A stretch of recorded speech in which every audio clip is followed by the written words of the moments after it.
부활 복음으로 살아나기를. 부활 복음을 강조하고 전파하는 교회의 수련회에 참석했을 때만 해도 나는 의아하게 여겼다. 부활을 믿고 있는데 왜 부활을 강조할까?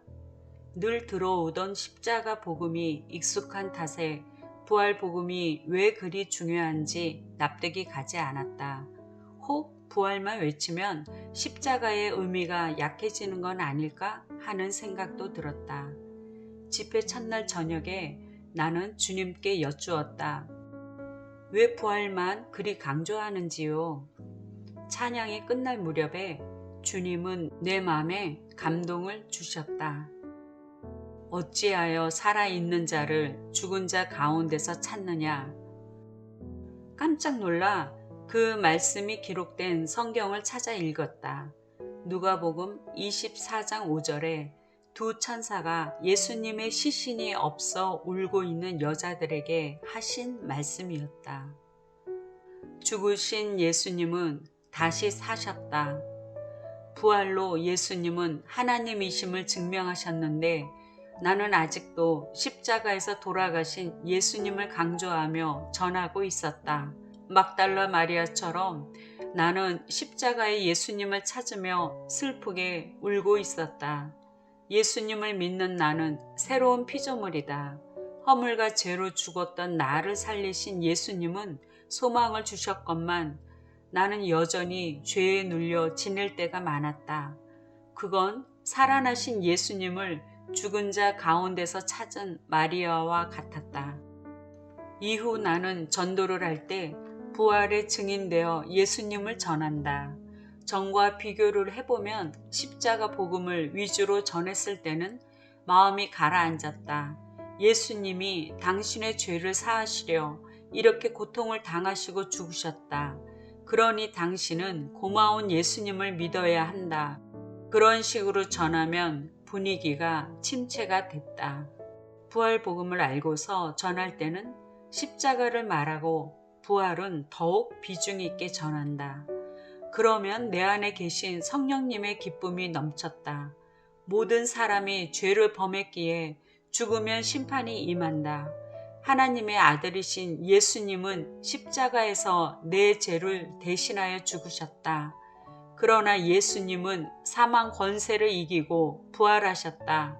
그러므로 그 이름을 믿는 자에게도 부활의 소망을 주셨다고 목소리를 높인다. 며칠 전에 남편과 함께 영화 부활을 관람했다. 그리스도인에게 초점을 맞추기보다는 불신자 입장에서 부활하신 예수님을 확인하러 추적하는 내용이 꽤 흥미를 끌었다. 제자들은 예수님의 부활을 목격하고서는 절망에서 기쁨으로 바뀌었다. 그들은 부활하신 예수님을 똑똑히 봤다. 초대교회 시대에 성령을 받고서 전한 복음은 십자가와 부활 복음이었다. 영화를 보며 그 당시 현장감을 느낄 수가 있었다. 나 같아도 예수님을 전한다면 부활을 증거했을 것이다. 얼마나 큰 뉴스였을까. 예수님이 부활하셨어요. 내가 똑똑히 봤다니까요. 그분은 하나님의 아들이에요. 성경에는 예수님이 죽으셨다가 살아나실 거라는 예언이 있어요. 그 말씀대로 예수님은 죽으셨다가 살아나셨어요. 부활의 예수님을 전한 제자들은 죽음도 두려워하지 않았으며 모두 순교했다. 그리하여 주후 60년이 되었을 때 복음은 급속도로 전파되어 세계적인 종교가 되었다. 부활 복음을 접하고 성경을 읽자 놀랍게도 부활에 증인된 초대교회 모습들이 눈에 들어왔다. 안타깝게도 중요한 부활이 현대에 이르러서는 부활절에나 기념하는 행사로 전락했다. 우리 기독교가 타 종교에 비해 가장 차별화된 것이 있다면 바로 부활이다. 교주가 아무리 위대하여 생전에 기적을 많이 행했어도 죽으면 끝이다. 멋들어지게 교주 무덤 만들어 성지순례하는 타 종교의 의식들은 많다. 그러나 기독교는 부활로 예수님의 무덤은 빈 무덤으로 남았다. 타 종교에서 흉내낼 수 없는 부활로 예수님만이 유일하신 하나님이심을 증명하셨다. 하나님의 승부수 부활. 구멍난 복음을 기워라 책에는 왜 부활 복음이 중요한지를 잘 설명해 놓았다. 그동안 내가 전했던 복음의 구멍이 많았음을 보여주었다. 죄에 대한 개념도 윤리도덕적인 죄보다 근원적인 죄인 예수님을 믿지 아니함을 깨닫게 해준다. 예수님을 구세주로만 믿게 했던 반쪽짜리 복음을 예수님을 주인으로 확실히 믿게 하도록 온전한 복음을 가르쳐 준다. 회개가 없는 복음이 어떻게 사람을 변화시킬 수 있단 말인가?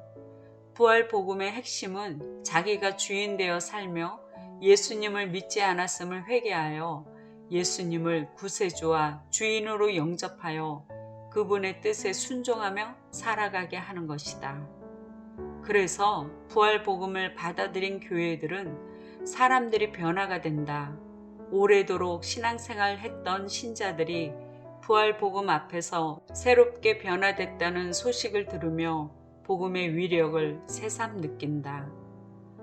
만일 부활이 없다면 이 세상에서 그리스도인이 가장 불쌍하다고 한 것처럼 부활은 믿는 이들에게 가장 큰 소망을 주었다. 예수님은 죽은 자 가운데서 다시 살아나셔서 잠자는 자들의 첫 열매가 되셨다. 예수님을 믿기에 예수님의 부활은 나의 부활이다. 할렐루야.